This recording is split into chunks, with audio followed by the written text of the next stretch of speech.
Aunque piensen que Dios los ha olvidado, y les advierto desde ahora, algunas de estas señales les van a sorprender, porque no son las que esperan, no son las que les han enseñado, no son las que aparecen en los libros de piedad fácil.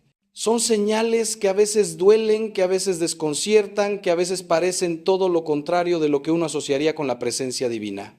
Pero antes de entrar en materia, necesito que entiendan algo fundamental, algo que puede cambiar radicalmente su manera de relacionarse con Dios. El Espíritu Santo no es una fuerza impersonal, no es una energía cósmica, no es un concepto filosófico. Es una persona divina, la tercera persona de la Santísima Trinidad, que los ama con un amor que ustedes no pueden ni imaginar, un amor que no depende de sus méritos, de sus logros espirituales, de su capacidad de sentir emociones religiosas. El Espíritu Santo está actuando en sus vidas en este mismo momento, mientras escuchan estas palabras, mientras respiran, mientras su corazón late. La pregunta no es si Él está presente, porque Él siempre está presente en el alma que está en gracia de Dios. La pregunta es si ustedes tienen ojos para verlo, oídos para escucharlo, un corazón lo suficientemente humilde para reconocer sus huellas en el camino de sus vidas. San Agustín, ese genio del alma humana que conoció los abismos del pecado y las alturas de la santidad, escribió algo que me persigue desde que lo leí por primera vez hace más de 3 décadas. Tarde te amé, hermosura tan antigua y tan nueva, tarde te amé, y he aquí que tú estabas dentro de mí, yo fuera y por fuera te buscaba. El Espíritu Santo está dentro de ustedes, más íntimo a ustedes que ustedes mismos, más cercano que su propia respiración, más presente que sus propios pensamientos. Pero ustedes lo buscan fuera, en experiencias extraordinarias, en emociones intensas, en señales espectaculares, y mientras tanto Él trabaja silenciosamente en lo profundo de sus almas, podando, sanando, transformando, preparándolos para la eternidad. Hoy quiero ayudarles a reconocer ese trabajo, a identificar esas señales, a abrir los ojos del Espíritu para ver lo que siempre ha estado ahí, esperando ser descubierto. La primera señal de que el Espíritu Santo está actuando en tu vida es quizás la más sorprendente y la más difícil de aceptar, porque va en contra de todo lo que nuestra cultura nos ha enseñado. Vivimos en un mundo que glorifica la autoestima, que nos dice que debemos amarnos a nosotros mismos incondicionalmente, que nos anima a celebrar nuestros logros y minimizar nuestros defectos. Y de pronto viene el Espíritu Santo y hace exactamente lo contrario. Nos muestra nuestros pecados con una claridad que duele, nos revela la profundidad de nuestra miseria, nos hace conscientes de cuánto nos falta para ser lo que Dios quiere que seamos. Esta experiencia de reconocer el propio pecado, esta conciencia aguda de la propia indignidad, lejos de ser un signo de abandono divino, es una de las señales más claras de que el Espíritu Santo está trabajando intensamente en un alma. Piénsenlo bien, ¿quién les muestra sus pecados? ¿Quién les hace sentir esa incomodidad cuando han hecho algo malo, ese desasosiego que no los deja en paz hasta que se confiesan, esa vergüenza santa que los impulsa al arrepentimiento? No es el demonio, porque al demonio le conviene que ustedes ignoren sus pecados, que los justifiquen, que los minimicen, que sigan adelante como si nada hubiera pasado. El demonio es el padre de la mentira. Y su estrategia favorita es convencernos de que no somos tan malos, de que Dios entiende, de que todos lo hacen, de que no es para tanto. Cuando ustedes sienten el peso de su pecado, cuando reconocen con claridad que han fallado, cuando experimentan ese dolor del alma que los impulsa a pedir perdón, están experimentando la acción del Espíritu Santo, que como dice el Evangelio de Juan, convencerá al mundo de pecado, de justicia y de juicio. Recuerdo a un hombre que vino a verme hace algunos años, un empresario exitoso, respetado en su comunidad, padre de familia, ejemplar según todos los que lo conocían. Entró a mi oficina con los ojos enrojecidos y me dijo sin preámbulos: Padre, soy un fraude. Todos piensan que soy un buen cristiano, pero por dentro estoy podrido. He descubierto en mí una soberbia que no sabía que tenía, un egoísmo que me asusta, una capacidad de manipular a los demás que me da náuseas. ¿Cómo puede Dios amarme si yo soy así? Este hombre estaba convencido de que esta experiencia era señal de que Dios lo había abandonado, de que estaba perdido, de que era un caso perdido. Pero yo le dije lo que les digo a ustedes ahora. Hermano, lo que estás experimentando es exactamente lo contrario de lo que piensas. El Espíritu Santo te está mostrando la verdad sobre ti mismo porque te ama, porque quiere sanarte, porque tiene planes de llevarte a una santidad que ni siquiera puedes imaginar. Los santos Esos gigantes de la fe que veneramos en los altares, todos sin excepción tuvieron esta experiencia de reconocer su propia miseria con una claridad escalofriante. Santa Teresa de Ávila, esa mujer extraordinaria que reformó el Carmelo y dejó escritos místicos que siguen iluminando a la Iglesia 500 años después, se describía a sí misma como la mayor pecadora del mundo. San Francisco de Asís, el pobrecito de Asís que hablaba con los pájaros y abrazaba a los leprosos, decía que si Dios hubiera dado a un criminal las gracias que le había dado a él, ese criminal habría sido mucho más santo. El santo cura de Ars, patrono de los sacerdotes, que pasaba hasta 18 horas diarias en el confesionario y realizó milagros asombrosos, pidió en su lecho de muerte que rogaran por el pobre pecador. ¿Estaban mintiendo estos santos? ¿Fingían una humildad que no sentían de ninguna manera? El Espíritu Santo les había dado una luz tan intensa sobre sus almas que veían hasta el más mínimo defecto, hasta la más pequeña imperfección, hasta las raíces más profundas del egoísmo que todos llevamos dentro. Ahora bien, y esto es crucial que lo entiendan, hay una diferencia abismal entre el reconocimiento del pecado que viene del Espíritu Santo y la culpabilidad enfermiza que viene del demonio o de nuestras propias heridas psicológicas. El Espíritu Santo te muestra tu pecado para llevarte al arrepentimiento, a la confesión, a la misericordia de Dios, a la libertad de los hijos de Dios. Cuando el Espíritu Santo te convence de pecado, siempre hay esperanza, siempre hay un camino de salida, siempre hay una invitación a levantarte y seguir adelante. La culpabilidad demoníaca, en cambio, te paraliza, te hunde en la desesperación, te convence de que no hay perdón posible, te encierra en ti mismo sin salida. Si cuando reconoces tus pecados sientes un impulso de correr hacia Dios, de confesarte, de pedir perdón, de empezar de nuevo, eso es el Espíritu Santo. Si sientes ganas de esconderte de Dios, de abandonar la fe, de concluir que eres un caso perdido, eso no viene del Espíritu Santo y debes rechazarlo con todas tus fuerzas. La segunda señal de que el Espíritu Santo está actuando en tu vida es un deseo creciente de oración, una sed de Dios que no se sacia con nada de este mundo, una atracción hacia el silencio, hacia la intimidad con el Creador, hacia esos momentos de encuentro personal donde el alma se desnuda ante su Señor. Este deseo puede manifestarse de muchas maneras. Puede ser una inquietud cuando pasas mucho tiempo sin rezar, una nostalgia de la presencia de Dios cuando estás demasiado ocupado con las cosas del mundo, una alegría especial cuando por fin logras hacer un rato de oración en medio de tus 1000 obligaciones. El Espíritu Santo es quien nos mueve a orar, quien ora en nosotros con gemidos inefables, como dice San Pablo, quien nos enseña a decir, Abba, Padre, con la confianza de un niño pequeño que sabe que es amado incondicionalmente. Pero aquí viene algo que muchos no entienden y que les causa un sufrimiento innecesario. El deseo de oración que produce el Espíritu Santo no siempre viene acompañado de consolaciones sensibles, de emociones dulces, de experiencias místicas extraordinarias. A veces, y esto es muy frecuente en las almas que van avanzando en la vida espiritual, el deseo de orar coexiste con una sequedad tremenda, con una sensación de que Dios está lejos, con una incapacidad total de sentir nada. Y precisamente en esa sequedad, en esa aridez, en esa aparente ausencia de Dios, es donde el Espíritu Santo está trabajando más intensamente, purificando tu amor, liberándote de la dependencia de los sentimientos, enseñándote a amar a Dios por Él mismo y no por lo que te da. San Juan de la Cruz, el místico por excelencia de la Iglesia Católica, llamó a esta experiencia la noche oscura del alma y dedicó algunos de sus escritos más profundos a explicarla. En esta noche oscura, el alma no siente nada, no ve nada, no entiende nada.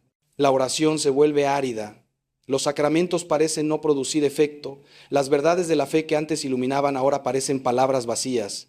El alma se siente abandonada por Dios, inútil, perdida en un desierto sin fin. Y sin embargo, dice San Juan de la Cruz, es precisamente en esta noche donde Dios está trabajando más profundamente, donde el Espíritu Santo está realizando su obra más importante, la purificación del amor.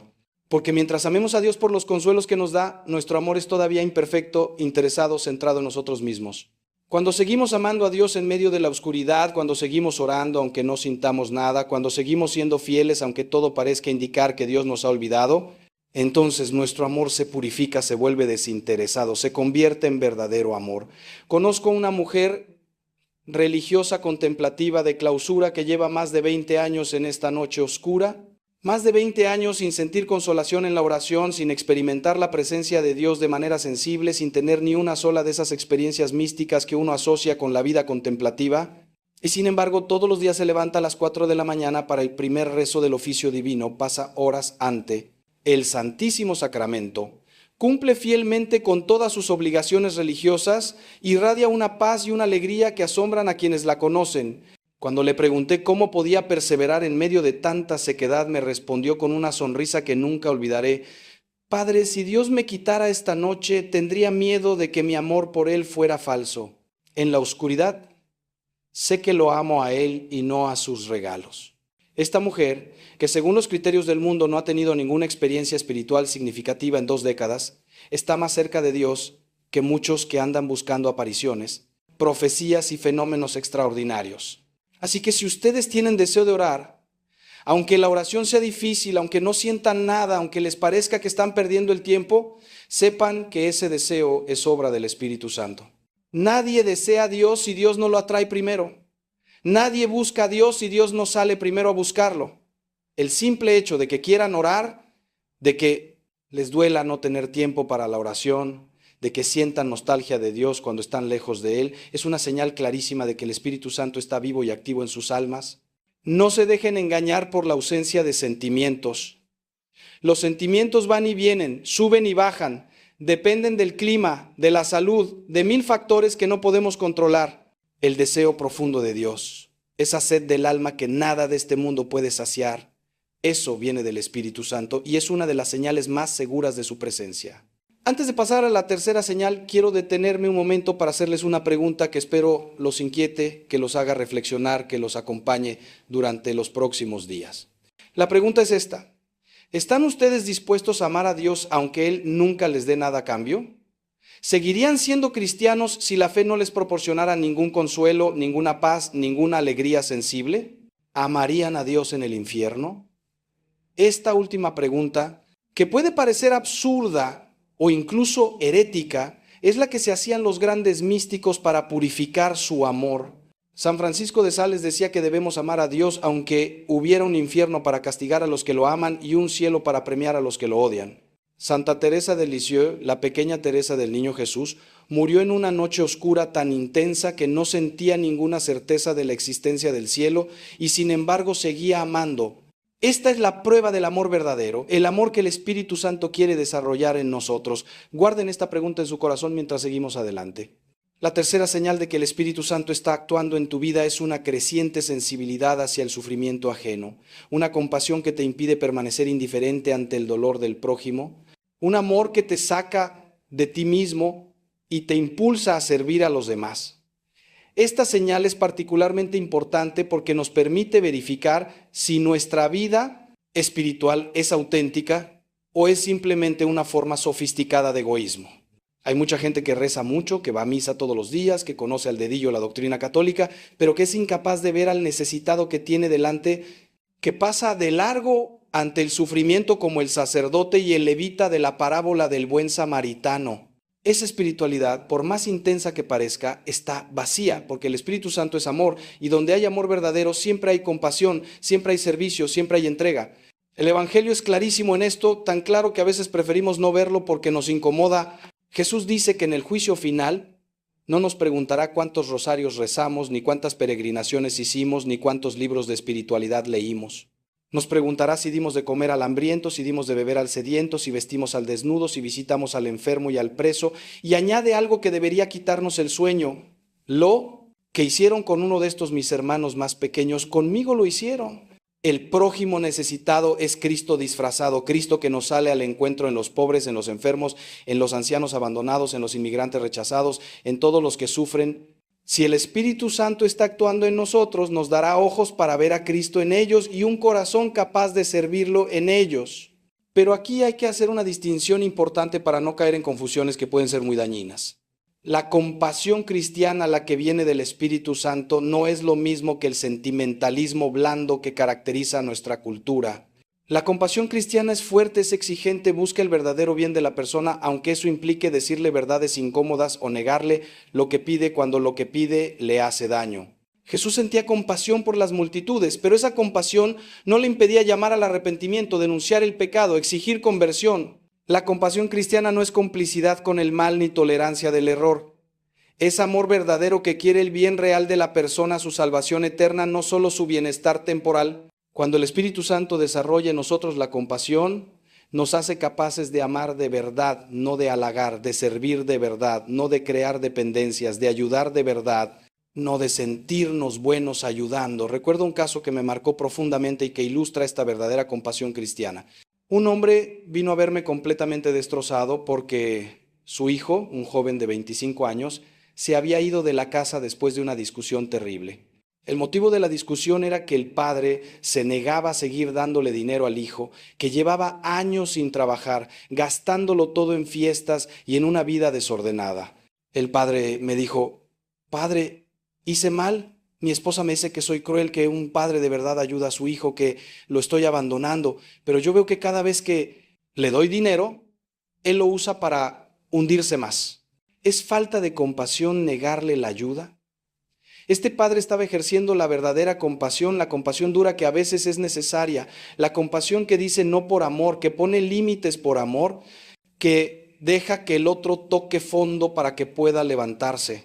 2 años después, ese hijo, ya sin el colchón del dinero paterno, tocó fondo, buscó ayuda, se rehabilitó, consiguió trabajo, reconstruyó su vida. Hoy es un hombre de bien y tiene una relación maravillosa con su padre, a quien agradece haberle negado la ayuda que lo estaba destruyendo.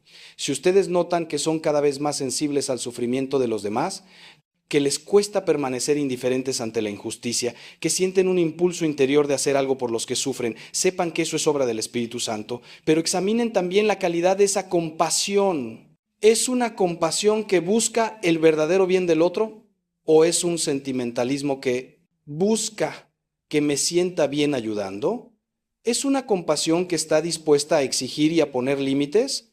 ¿O es una complicidad cobarde que evita el conflicto? ¿Es una compasión que ve al otro como persona?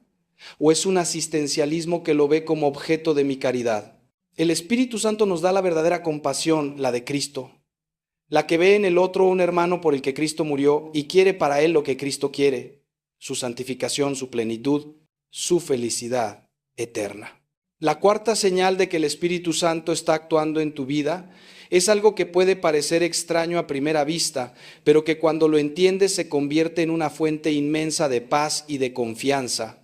La señal es esta: una creciente capacidad de aceptar tu propia debilidad, tus limitaciones, tus fracasos, sin caer en la desesperación ni en el desprecio de ti mismo. Esta aceptación no tiene nada que ver con la resignación fatalista ni con la mediocridad espiritual. Es algo mucho más profundo. Es reconocer que tu debilidad es el lugar donde la gracia de Dios actúa con más poder, que tus fracasos pueden convertirse en oportunidades de crecimiento, que tu pequeñez es precisamente lo que atrae la misericordia de Dios. San Pablo tuvo una experiencia que ilustra perfectamente esta señal. Él habla de un aguijón en la carne, una debilidad misteriosa que nunca especifica, que lo atormentaba y lo humillaba. 3 veces le pidió al Señor que se lo quitara, y la respuesta que recibió cambió su vida para siempre.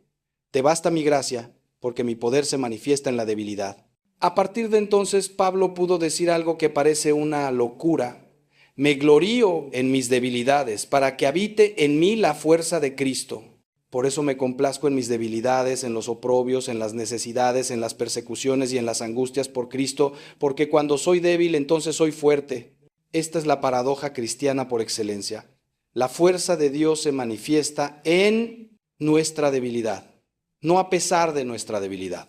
Cuando el Espíritu Santo trabaja en un alma, le va enseñando esta verdad, le va dando esta capacidad de aceptar sus limitaciones sin amargura, confiando en que Dios escribe recto con renglones torcidos. Esta señal es particularmente difícil de aceptar para quienes tienen una personalidad perfeccionista, para quienes exigen mucho a sí mismos, para quienes tienen una imagen idealizada de lo que deberían ser y sufren al ver la distancia entre esa imagen y la realidad. A estas personas les digo, el Espíritu Santo no quiere que seas perfecto, quiere que seas santo, que es algo muy diferente. La perfección es cosa de los fariseos, que se esforzaban por cumplir la ley al pie de la letra y despreciaban a los que no podían. La santidad es cosa de los pecadores que reconocen su miseria y se abandonan en la misericordia de Dios. Todos los santos fueron pecadores, todos tuvieron debilidades, todos fracasaron una y otra vez. Lo que los hizo santos no fue su perfección, sino su capacidad de levantarse después de cada caída, de volver a empezar después de cada fracaso, de confiar en Dios más que en sí mismos.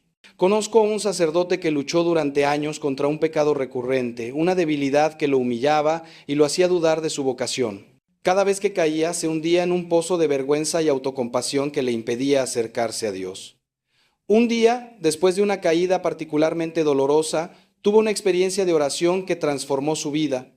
Sintió que el Señor le decía: ¿cuántas veces has caído en esto? 100, 200, 1000, y cada vez has vuelto a mí. ¿No te das cuenta de que eso es lo que me importa? No tu debilidad, sino tu perseverancia. No tus caídas, sino tu capacidad de levantarte. Deja de mirarte a ti mismo y mírame a mí. A partir de ese día, este sacerdote pudo aceptar su debilidad sin dejar de luchar contra ella. Pudo caer sin hundirse. Pudo levantarse más rápido porque ya no perdía tiempo en autocompasión. Su debilidad sigue ahí, pero ya no lo define. Lo que lo define es la misericordia de Dios que lo sostiene a pesar de todo. Si ustedes están aprendiendo a aceptar sus debilidades, si ya no se destruyen interiormente cada vez que fracasan, si pueden mirarse en el espejo con realismo pero sin desprecio, si confían más en la gracia de Dios que en sus propios esfuerzos, sepan que el Espíritu Santo está trabajando en ustedes. Esta aceptación no es permiso para pecar ni excusa para la mediocridad. Sigue luchando contra tus defectos, sigue esforzándote por crecer, sigue aspirando a la santidad. Pero hazlo con paz, sin angustia, sin desesperación, sabiendo que Dios te ama ahora tal como eres con todas tus miserias.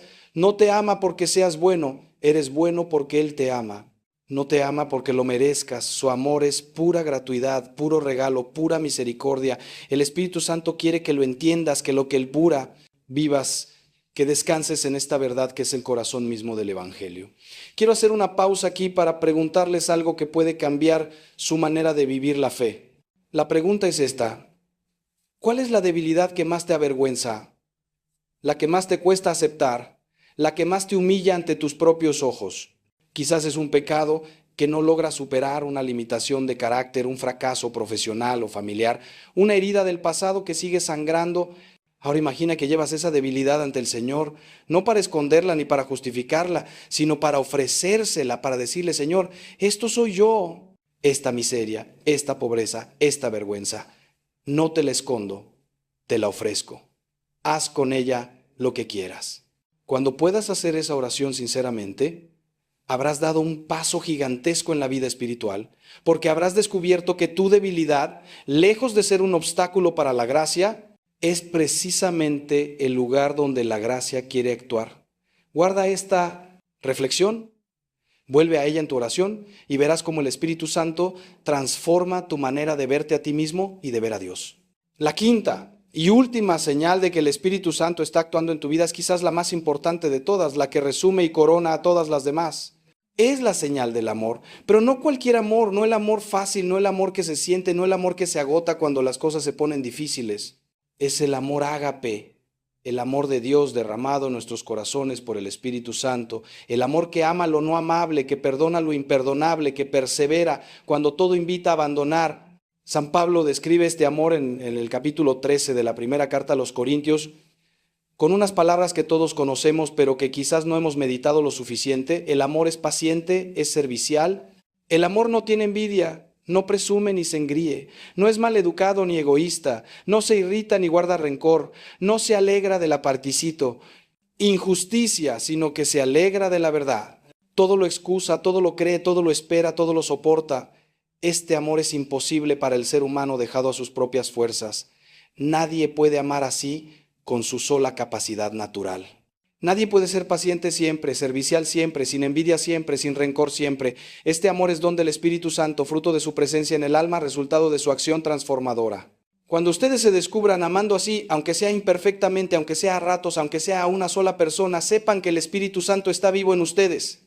Cuando se descubran perdonando lo que parecía imperdonable, siendo pacientes cuando todo los invita a explotar, sirviendo sin esperar nada a cambio, alegrándose del bien ajeno sin envidia, sepan que eso no viene de ustedes.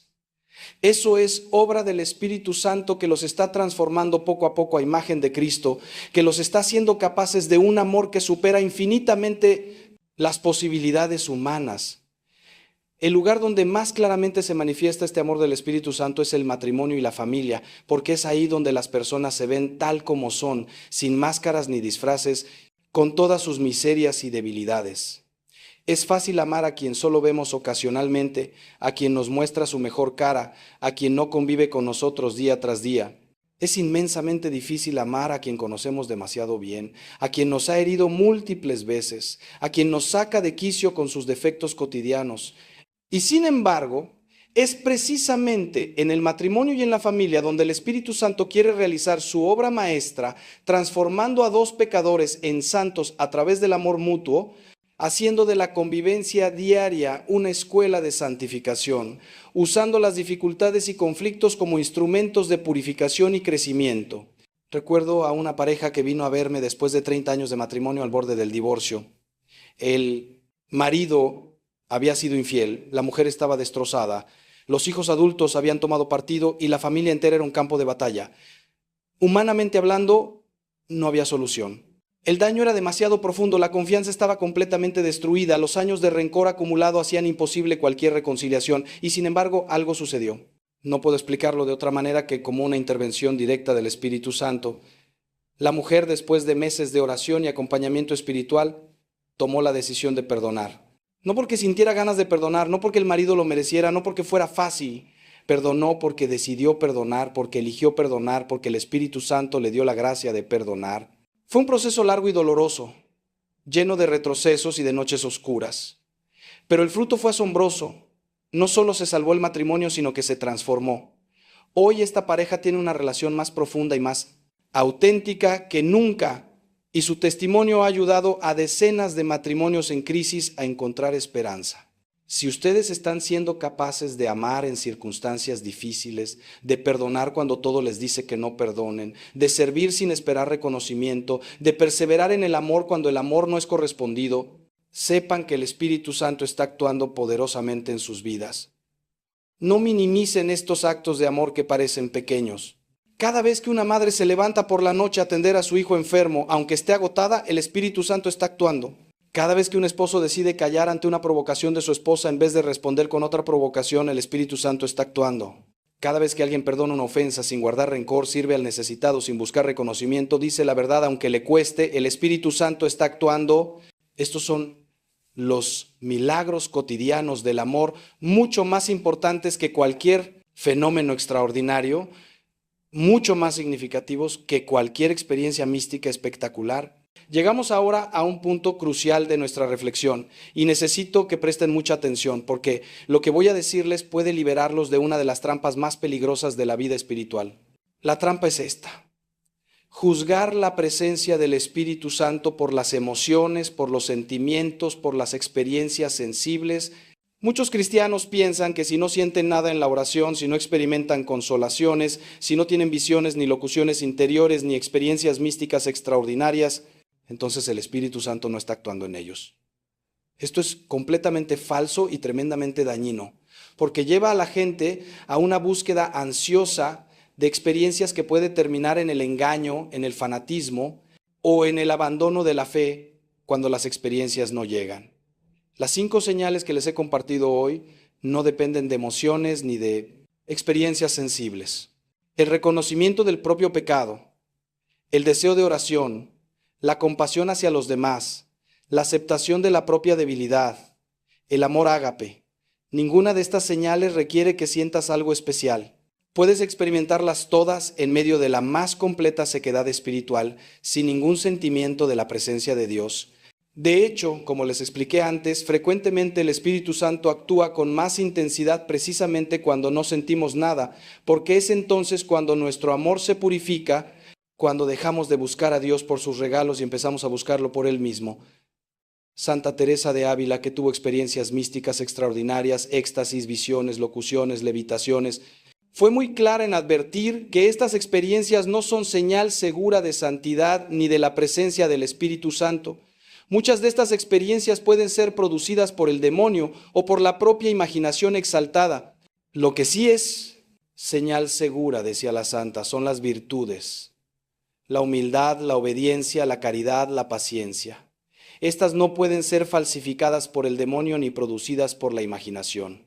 Cuando alguien crece en virtudes, aunque no tenga ninguna experiencia extraordinaria, aunque su oración sea seca como un desierto, puedes estar seguro de que el Espíritu Santo está trabajando en esa alma.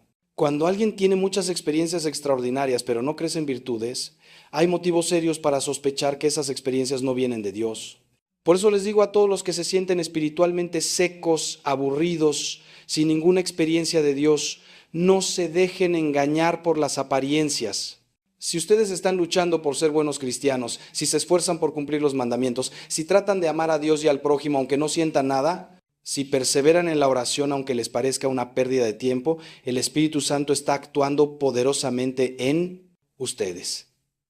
Quizás más poderosamente que en aquellos que tienen experiencias extraordinarias, pero cuya vida no muestra frutos de conversión. El Espíritu Santo es discreto, silencioso, respetuoso de nuestra libertad. No suele actuar con truenos y relámpagos, sino con la suavidad de la brisa, como se le manifestó al profeta Elías. No esperen fuegos artificiales. Busquen los frutos, las virtudes, las señales concretas que les he explicado hoy. Dicho esto, quiero ahora profundizar en cada una de las señales para que las puedan reconocer mejor en sus propias vidas y para responder a algunas preguntas y objeciones que seguramente les habrán surgido mientras me escuchaban. Comenzaré por la primera señal, el reconocimiento del propio pecado, porque creo que es la que más malentendidos genera y la que más puede ayudarles si la entienden bien. Una de las objeciones más comunes que recibo cuando hablo de esta señal es la siguiente: Padre, si reconocer el propio pecado es señal del Espíritu Santo, ¿significa eso que los ateos o los que no creen en Dios no pueden reconocer sus pecados?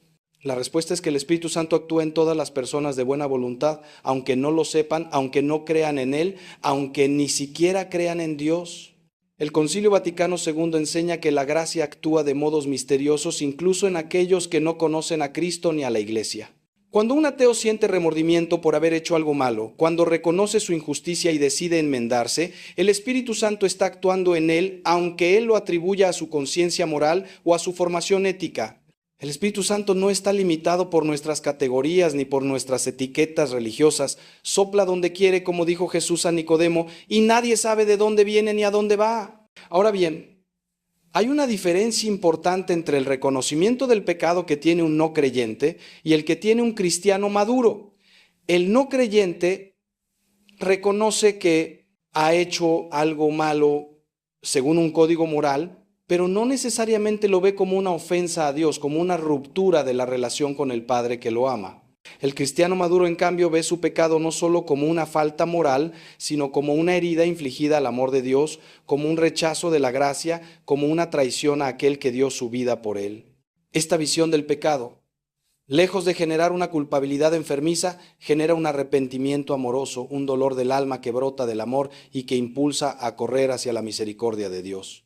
Es la diferencia entre Judas y Pedro. Ambos traicionaron a Jesús, pero Judas se hundió en la desesperación porque no creyó en el perdón, mientras que Pedro lloró amargamente y corrió hacia el Señor resucitado para ser perdonado y restaurado. Otra objeción frecuente es esta: Padre, yo sí reconozco mis pecados, pero siempre caigo en los mismos. ¿No debería el Espíritu Santo darme la fuerza para superar mis debilidades de una vez por todas? Esta objeción refleja una expectativa poco realista de la vida espiritual y un desconocimiento de cómo actúa el Espíritu Santo. La conversión no es un evento puntual, sino un proceso que dura toda la vida. Los santos más grandes lucharon contra defectos y tentaciones hasta el último día de sus vidas. San Jerónimo, ese doctor de la Iglesia que tradujo la Biblia al latín, luchó contra su temperamento iracundo durante toda su vida y murió sin haberlo dominado completamente. Santo Tomás Moro, el gran mártir inglés, confesaba regularmente su vanidad y su apego al reconocimiento social. Santa Teresita de Lisieux, a quien la Iglesia ha declarado doctora, reconocía en sí misma imperfecciones que no había logrado superar. El Espíritu Santo no suele actuar quitándonos nuestras debilidades de un plumazo, por varias razones que conviene entender. Primero, porque nuestras debilidades nos mantienen humildes, conscientes de nuestra necesidad de Dios, alejados de la soberbia espiritual, que es la más peligrosa de todas las soberbias. Segundo, porque la lucha contra nuestros defectos fortalece nuestra voluntad, desarrolla nuestras virtudes, nos hace crecer como personas. Tercero, porque nuestras caídas y nuestros fracasos nos hacen misericordiosos con los demás, nos impiden juzgar, nos dan credibilidad cuando intentamos ayudar a otros que luchan con las mismas debilidades. Así que no te desanimes si caes una y otra vez en los mismos pecados. Lo importante no es no caer, sino levantarte cada vez, ir a confesarte, volver a empezar con humildad y confianza. El Espíritu Santo está contigo en cada caída y en cada levantada y está usando todo, incluso tus pecados, para hacerte santo. Una última aclaración sobre esta primera señal. El reconocimiento del propio pecado del que hablo no es una introspección obsesiva ni un examen de conciencia escrupuloso que te paraliza y te llena de ansiedad. Hay personas, especialmente las que tienen tendencia al escrúpulo, que se pasan la vida examinándose, buscando pecados debajo de cada piedra, atormentándose con dudas sobre si se confesaron bien, si tuvieron suficiente arrepentimiento, si olvidaron algún pecado. Esto no es obra del Espíritu Santo, sino del demonio, que usa el escrúpulo para apartar a las almas de la paz de Dios y sumirlas en una ansiedad estéril. El reconocimiento del pecado que viene del Espíritu Santo es sereno, realista, orientado a la acción. Te muestra tu pecado con claridad, pero sin exagerarlo. Te impulsa al arrepentimiento, pero sin desesperarte. Te lleva a la confesión, pero sin obsesionarte. Si tu examen de conciencia te deja angustiado y sin paz, algo está mal. Busca un director espiritual prudente que te ayude a distinguir entre la verdadera conciencia del pecado y el escrúpulo enfermizo. Pasemos ahora a profundizar en la segunda señal, el deseo de oración.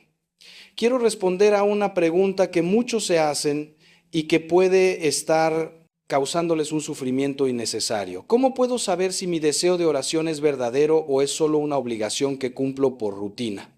Esta es una pregunta importante porque muchos cristianos llevan años rezando sin deseo, solo por costumbre o por cumplir, y se sienten hipócritas, como si estuvieran engañando a Dios. Les tengo una noticia que espero los alivie. El hecho de que sigan rezando, aunque no tengan ganas, aunque lo sientan como una obligación, aunque preferirían hacer cualquier otra cosa, es en sí mismo una señal del Espíritu Santo. El deseo de oración no siempre se siente como un deseo emotivo, como unas ganas sensibles. A veces se manifiesta simplemente como una fidelidad perseverante, como una decisión de la voluntad de seguir adelante a pesar de la sequedad. Piénsenlo así. ¿Qué los impulsa a seguir rezando cuando no sienten nada? ¿Por qué no lo dejan de una vez y no obtienen ninguna satisfacción? La respuesta es que hay algo en ustedes más profundo que sus sentimientos, que los impulsa a la oración, que no los deja abandonarla, que los hace sentir incómodos cuando pasa mucho tiempo sin rezar. Ese algo es el Espíritu Santo, que ha puesto en ustedes un deseo de Dios que trasciende los estados de ánimo y las emociones. Es como el amor de una madre por su hijo. No depende de si el hijo se porta bien o mal, de si la madre está de buen humor o de mal humor. Es un amor que está por debajo de los sentimientos, en lo más profundo del ser, y que persevera pase lo que pase. Así es el deseo de Dios que el Espíritu Santo pone en nosotros. No depende de cómo nos sintamos y se manifiesta precisamente en la fidelidad a la oración a pesar de todo. Ahora bien, dicho esto, es importante que aprendamos a hacer oración de una manera que facilite el encuentro con Dios en vez de dificultarlo. Muchos cristianos no saben orar o han aprendido formas de oración que no se adaptan a su temperamento ni a su etapa espiritual, y por eso la oración se les hace tan difícil y tan árida. Voy a compartirles algunos consejos prácticos que pueden ayudarles a mejorar su vida de oración y a experimentar más frecuentemente la presencia de Dios, aunque insisto en que las consolaciones sensibles no son lo importante y no deben buscarse por sí mismas. Primer consejo: busquen un lugar y un momento fijos para la oración. El ser humano es criatura de hábitos y los hábitos nos ayudan a hacer las cosas difíciles. Si cada día rezan a la misma hora en el mismo lugar, poco a poco su cuerpo y su mente se irán habituando y les será más fácil entrar en oración. Si cada día rezan a una hora diferente, en un lugar diferente, nunca desarrollarán el hábito y cada sesión de oración será un esfuerzo enorme. El lugar debe ser tranquilo, sin distracciones, donde puedan estar solos con Dios. Puede ser una capilla, un rincón de su casa, un parque temprano en la mañana. El momento debe ser cuando estén lo más despiertos y lúcidos posible, no al final del día cuando están agotados y se van a dormir rezando. Segundo consejo, comiencen siempre la oración con un acto de fe en la presencia de Dios. Antes de decir nada, antes de pedir nada, antes de leer nada, deténganse un momento y recuerden con quién están. Dios está aquí, ahora, más presente que el aire que respiran, mirándolos con amor infinito, esperando que le hablen. Este acto de fe es fundamental porque nos saca de nuestra distracción habitual y nos pone en la presencia de Dios. Santa Teresa de Ávila decía que muchos problemas en la oración vienen de que no entendemos con quién hablamos. Si realmente creyéramos que estamos ante el Creador del universo, ante aquel que nos conoce mejor que nosotros mismos, ante aquel que nos ama hasta la locura de morir en una cruz, nuestra oración sería completamente diferente. Tercer consejo, no se preocupen demasiado por el método. Hay muchos métodos de oración y todos pueden ser buenos para algunas personas en algunas etapas de su vida espiritual. Está el rosario, la lección divina, la oración de contemplación, la oración de examen, la oración carismática y muchos más. Lo importante no es el método, sino el encuentro con Dios. Si un método les ayuda a encontrarse con Dios, úsenlo. Si no les ayuda, prueben otro. No hay un método que sea el mejor para todos. Cada uno tiene que descubrir el suyo propio y puede cambiar a lo largo de la vida. Lo que sí es importante es que la oración no sea solo vocal, solo palabras que se dicen, sino que incluya momentos de silencio, de escucha, de simple estar ante Dios sin decir nada. En estos momentos de silencio es donde suele actuar más profundamente el Espíritu Santo. Cuarto consejo, sean honestos con Dios en la oración. Díganle lo que realmente piensan y sienten, no lo que creen que deberían pensar y sentir. Si están enojados con Él, díganlo. Si tienen dudas, díganlas. Si están tristes, aburridos, confundidos, díganlo. Dios conoce todo lo que hay en ustedes mejor que ustedes mismos. No van a escandalizarlo con nada de lo que le digan. Los salmos están llenos de quejas, de protestas, incluso de acusaciones contra Dios. Los grandes orantes siempre fueron brutalmente honestos con Dios. Job le reclamó, Jeremías lo acusó de haberlo engañado, los salmistas le preguntaron por qué dormía. Esta honestidad no es falta de respeto, sino intimidad, confianza filial, seguridad de que Dios los ama incondicionalmente y pueden decirle cualquier cosa. Quinto consejo, terminen siempre la oración con algún propósito concreto. La oración no es para sentirnos bien ni para tener experiencias interesantes, es para transformar nuestra vida, para hacernos más parecidos a Cristo. Cada sesión de oración debería terminar con algún propósito concreto, por pequeño que sea. Hoy voy a ser paciente con mi esposa en tal situación. Hoy voy a evitar ese pecado que me acosa. Hoy voy a hacer tal obra de caridad. Si la oración no produce frutos concretos en la vida, algo está mal. No tiene que ser nada espectacular. Pueden ser cosas muy pequeñas, pero la oración siempre debe llevar a la acción, al cambio, al crecimiento. Antes de seguir adelante, déjenme hacerles otra pregunta para la reflexión. Una pregunta que espero los ayude a examinar la calidad de su oración. La pregunta es esta: ¿cuánto tiempo de tu oración dedicas a hablar y cuánto a escuchar? La mayoría de los cristianos cuando rezan hablan todo el tiempo, piden cosas, dicen oraciones, recitan devociones, pero casi nunca escuchan. Se les olvida que la oración es un diálogo, no un monólogo. Y en todo diálogo la parte más importante es escuchar. ¿Cómo quieren que Dios les hable si nunca le dan la oportunidad? Prueben a hacer esto. En su próxima oración, después de decirle a Dios lo que quieran decirle, quédense en silencio 5 minutos. Solo en silencio, sin decir nada, sin pensar. En nada en particular. Simplemente abiertos a lo que Dios quiera comunicarles. Probablemente no escuchen nada, al menos al principio, pero con la práctica irán desarrollando esa capacidad de escucha interior, de atención a las mociones del Espíritu Santo, que es lo más importante de la vida de oración. Pasemos ahora a profundizar en la tercera señal, la compasión hacia el sufrimiento ajeno. Quiero abordar un problema que afecta a muchos cristianos y que puede impedirnos reconocer esta señal del Espíritu Santo. El problema del agotamiento compasivo, de la fatiga de la caridad. Vivimos en un mundo donde estamos bombardeados constantemente por imágenes de sufrimiento. guerras, hambrunas, desastres naturales, refugiados, enfermedades, pobreza extrema. Nuestros corazones no fueron diseñados para procesar tanto dolor y muchas personas se protegen volviéndose insensibles, desconectándose emocionalmente, cambiando de canal cuando aparecen las noticias tristes. Otros, al contrario, se sienten abrumados por la cantidad de sufrimiento en el mundo y caen en la desesperación o en la parálisis. ¿Qué puedo hacer yo ante tantos problemas? ¿Es inútil? ¿Es imposible? ¿Cómo podemos mantener una compasión viva sin caer en el agotamiento o en la desesperación? La clave está en entender que no somos llamados a salvar el mundo ya tiene un Salvador y no somos nosotros. Somos llamados a amar al prójimo que Dios pone en nuestro camino, no a todos los prójimos del mundo. Cuando Jesús contó la parábola del buen samaritano, no dijo que el samaritano recogiera a todos los heridos que encontrara en el camino de Jerusalén a Jericó. Habla de un herido concreto, el que Dios puso en su camino ese día. El samaritano hizo lo que pudo por ese hombre concreto y siguió su camino. No cargó sobre sus hombros todo el sufrimiento del mundo, cargó con el sufrimiento de la persona que Dios le puso delante. La Madre Teresa de Calcuta, esa santa que dedicó su vida a los más pobres entre los pobres, entendía esto muy bien. Le preguntaban: Madre, ¿cómo puede hacer lo que hace, sabiendo que por cada persona que salva hay miles que mueren en las calles de Calcuta? Y ella respondía: yo no soy llamada a ser exitosa, sino a ser fiel. No soy llamada a salvar a todos, sino a amar a cada uno. Esta distinción es crucial para mantener una compasión sana y sostenible. No podemos ayudar a todos, pero sí podemos ayudar a alguien.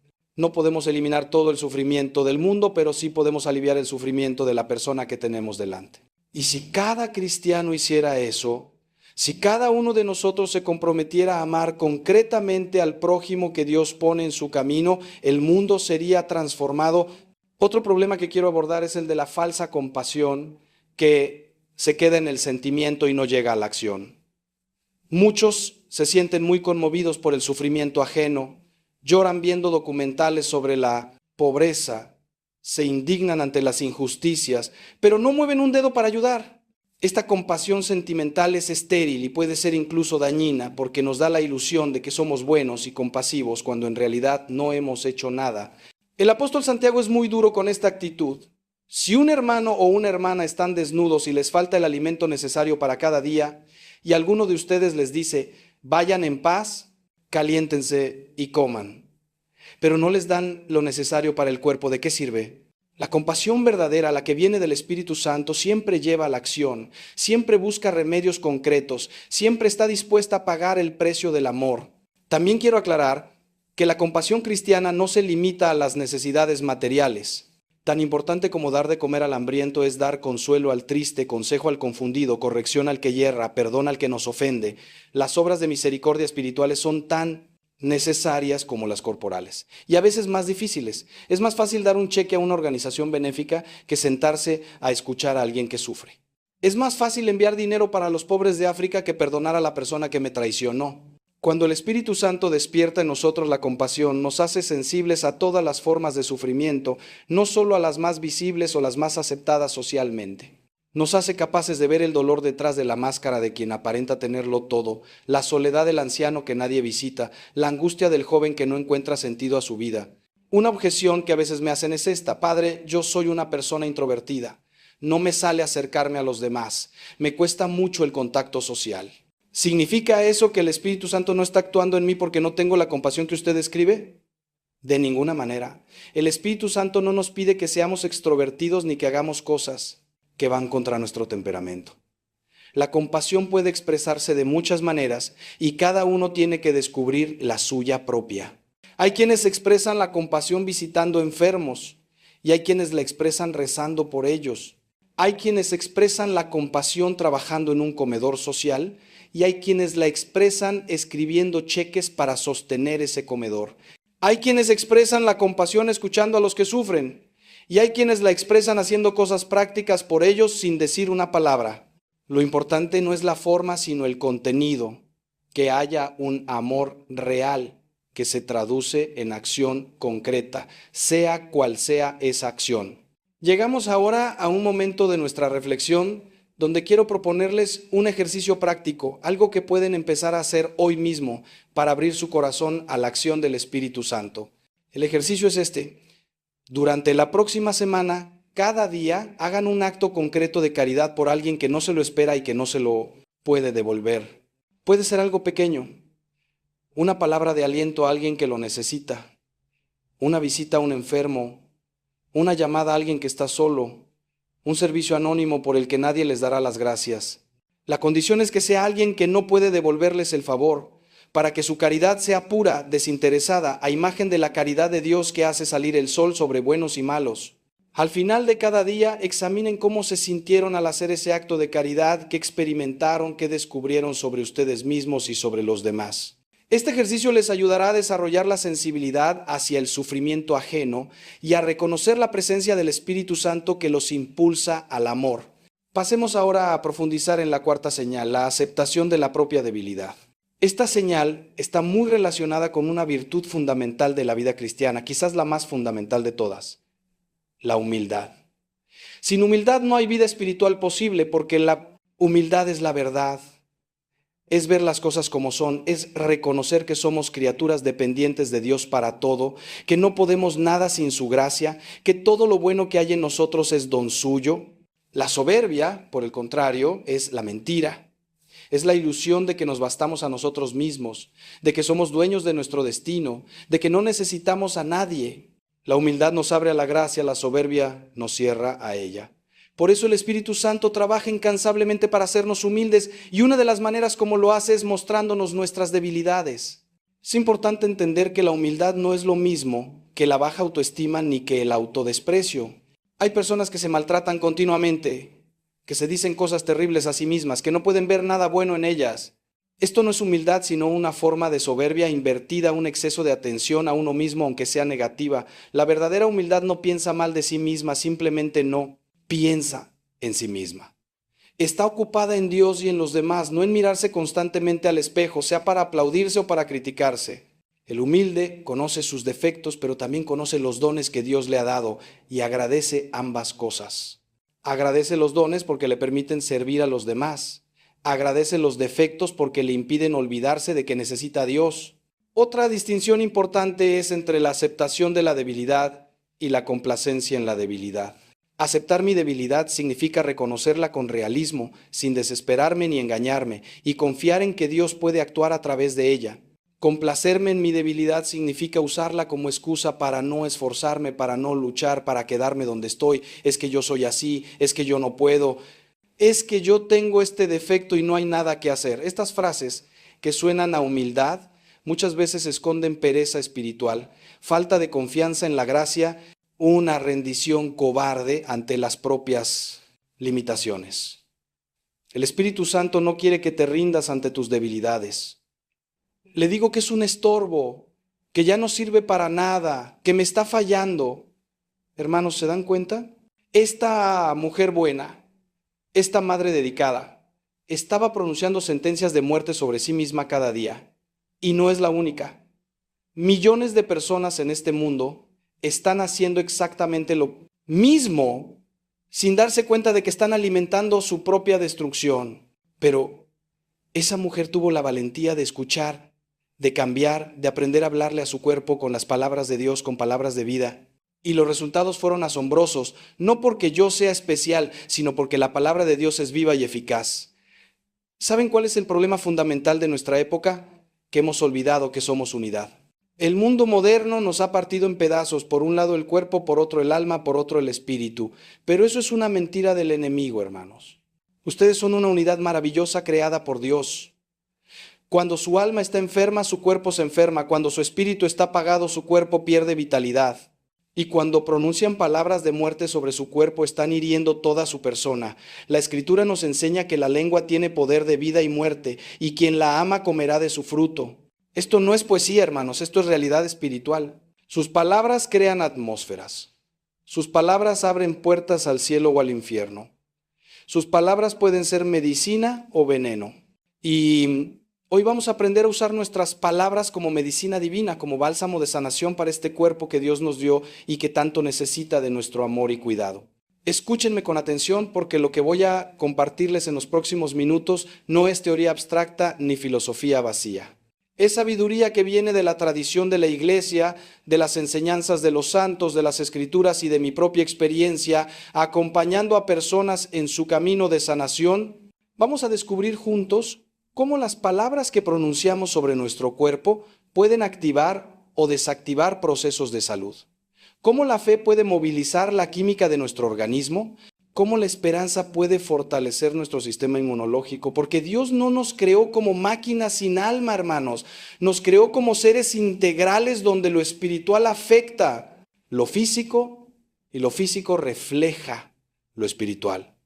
Y si hoy están aquí escuchándome, si algo en su interior les impulsa a quedarse, es porque el Espíritu Santo quiere hacer una obra nueva en ustedes.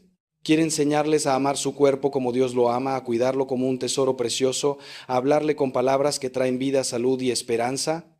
¿Están listos para este viaje?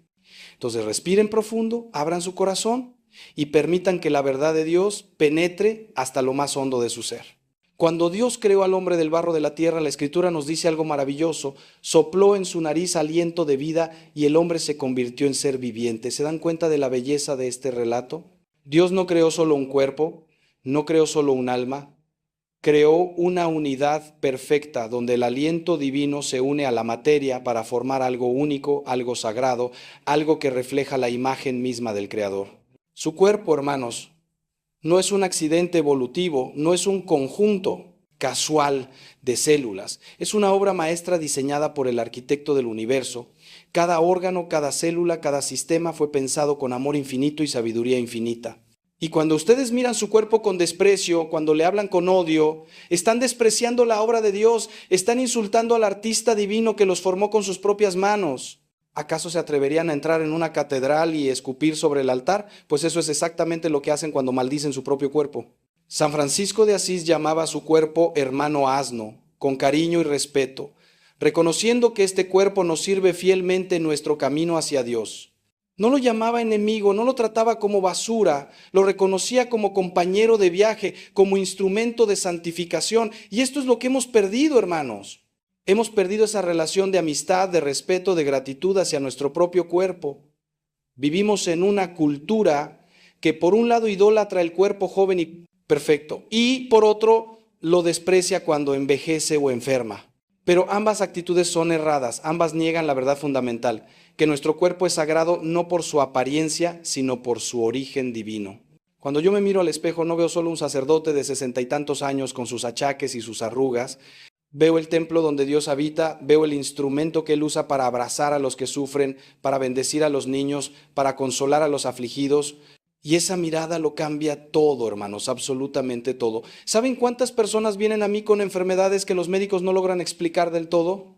Dolores crónicos, cansancio extremo, enfermedades autoinmunes donde el cuerpo literalmente se ataca a sí mismo. Y cuando profundizamos, cuando vamos al fondo del asunto, descubrimos que estas personas llevan años hablándole a su cuerpo con violencia, con rabia, con rechazo. Odio mis piernas, detesto mi estómago, maldigo este dolor. Y hermanos, esas palabras no se evaporan en el aire. Se clavan en lo más profundo del ser, se graban en la memoria celular, crean patrones de autodestrucción. La ciencia moderna está descubriendo lo que los místicos siempre supieron, que existe una conexión profundísima entre lo que pensamos, lo que sentimos, lo que decimos y lo que sucede en nuestro cuerpo. No estoy diciendo que todas las enfermedades sean psicosomáticas, eso sería una simplificación peligrosa. Pero sí estoy diciendo que nuestras palabras y pensamientos tienen un impacto real, medible, científicamente comprobable sobre nuestra salud física. Les voy a dar un ejemplo concreto que me impactó profundamente. Hace años leí sobre un estudio donde se demostró que las personas que practican la gratitud de manera regular tienen sistemas inmunológicos más fuertes, se recuperan más rápido de las enfermedades y viven más años con mejor calidad de vida. ¿Y saben qué es la gratitud? Sino una forma de hablar bien, de pensar bien, de reconocer el regalo de la vida. Cuando ustedes le dan gracias a Dios por sus ojos que ven, por sus pies que caminan, por su corazón que late, están enviando mensajes de vida a todo su organismo. Están diciendo, eres valioso, eres importante, eres amado.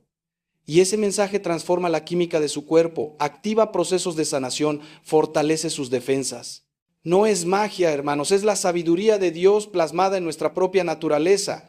Dios nos diseñó para florecer en la alabanza, para sanar en la gratitud, para fortalecernos en el amor. Y cuando vivimos en la queja, en el resentimiento, en el odio hacia nosotros mismos, estamos viviendo contra nuestra propia naturaleza, contra el diseño divino. Pero aquí viene algo que necesito que comprendan con absoluta claridad. No estoy hablando de pensamiento positivo barato, no estoy hablando de autoayuda superficial. Estoy hablando de verdad teológica profunda, de sabiduría que viene de 2000 años de tradición cristiana. Cuando los padres de la iglesia hablaban del cuerpo, lo hacían siempre en el contexto de la redención total del ser humano. Cristo no vino solo a salvar almas descarnadas, vino a redimir al hombre completo, cuerpo y alma. Por eso resucitó con su cuerpo, por eso nos promete la resurrección de la carne en el credo que rezamos cada domingo. Su cuerpo tiene un destino eterno, hermanos, no es solo polvo que vuelve al polvo.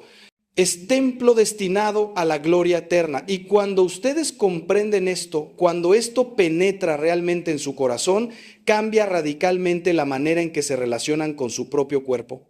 Ya no es solo un vehículo temporal, es parte integral de su identidad eterna. Cuidarlo, sanarlo, amarlo, es un acto de fe, es una forma de honrar el plan que Dios tiene para ustedes.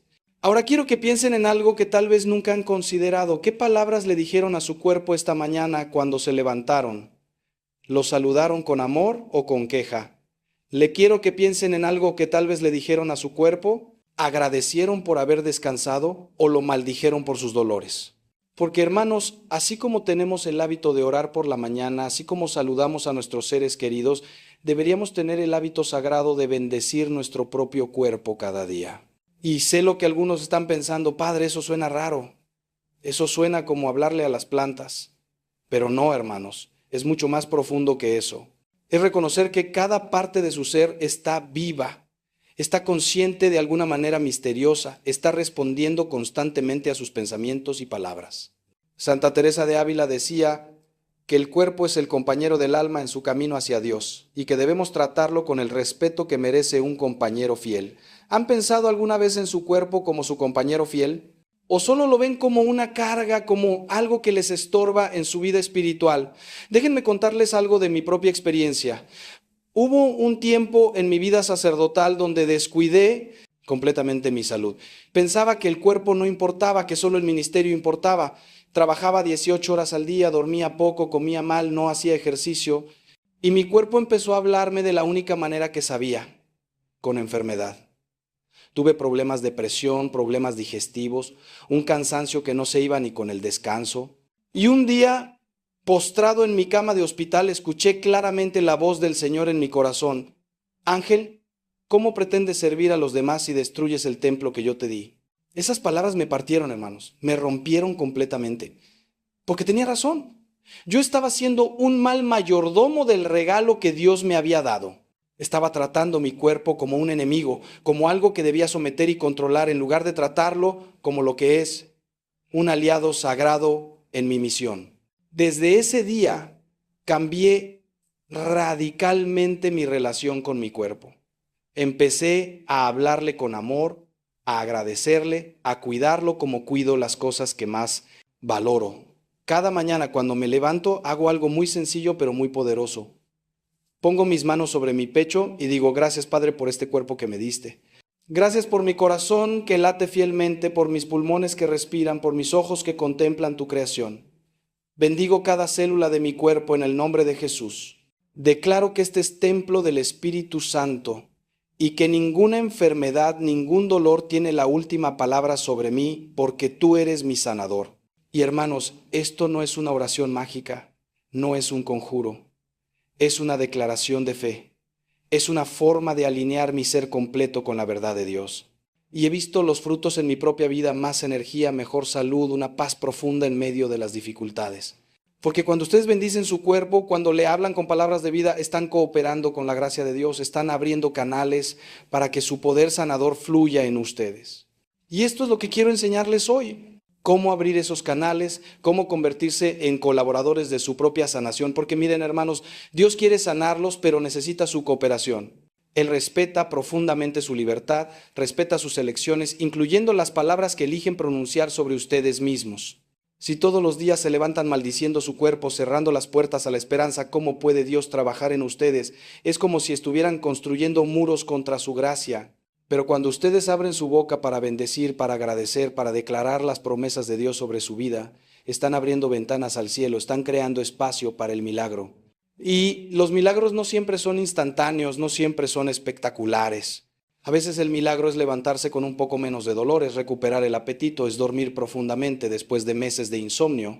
Esos pequeños milagros son semillas de sanación que Dios planta en ustedes cuando ustedes preparan la tierra con sus palabras de fe. Están preparando la tierra o la están llenando de piedras y espinos con sus quejas y maldiciones.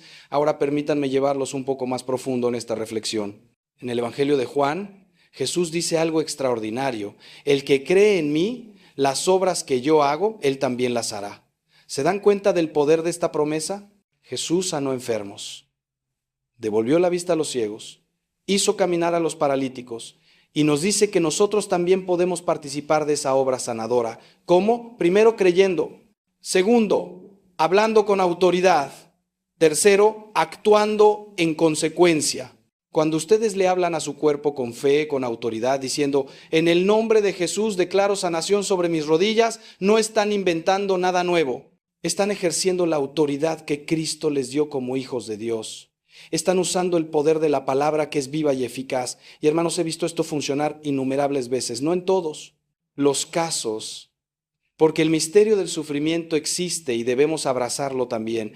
Pero en muchísimos casos he visto cómo la fe hablada, la fe declarada, produce frutos reales de sanación. Hay una mujer en mi parroquia que sufría de artritis severa en las manos. Los médicos le habían dicho que era degenerativa, que solo empeoraría con el tiempo. Ella vino a mí desesperada preguntándome si Dios la había abandonado.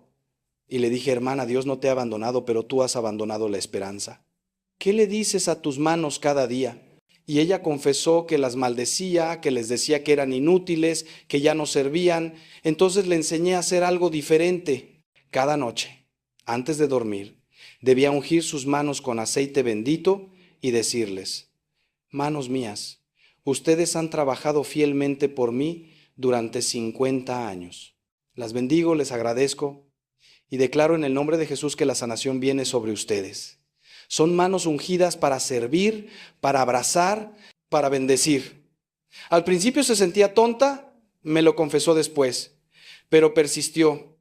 Y hermanos, en 6 meses el dolor había disminuido en un 70%. Los médicos no podían explicarlo.